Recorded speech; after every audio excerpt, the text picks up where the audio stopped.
নমস্কাৰ। আপুনিও লাভ কৰা নাই নেকি চৰকাৰী ঘৰ? আপোনাৰো নাম নাই নেকি চৰকাৰী ঘৰত? যদি আপুনি এতিয়ালৈকে লাভ কৰা নাই চৰকাৰী ঘৰ, তেন্তে আপুনি অতি শীঘ্ৰেই অভিযোগ দিব পাৰিব। অভিযোগ দিয়াৰ বাবে চৰকাৰে মুকলি কৰিছে হেল্পলাইন নম্বৰ। এই হেল্পলাইন নম্বৰত আপুনি কল কৰি বা হোৱাটছআপৰ যোগে আপোনাৰ অভিযোগ দাখিল কৰিব পাৰিব। লৈ আহিছোঁ পৰৱৰ্তী গুৰুত্বপূৰ্ণ খবৰ। অসম কেবিনেটৰ গুৰুত্বপূৰ্ণ সিদ্ধান্ত।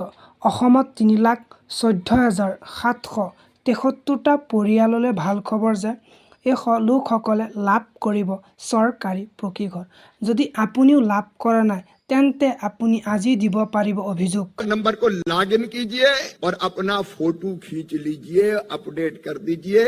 वो पूरा का पूरा जो ऐप है उसमें जानकारी का जो कॉलम है वो खुल এই ৬টা কাম কৰক আৰু আপুনিও লাভ কৰক চৰকাৰী পকীঘৰ। হেল্পলাইন নম্বৰসমূহ হ'ল 011-230-60484, 011-230-63620, 011-230-61827।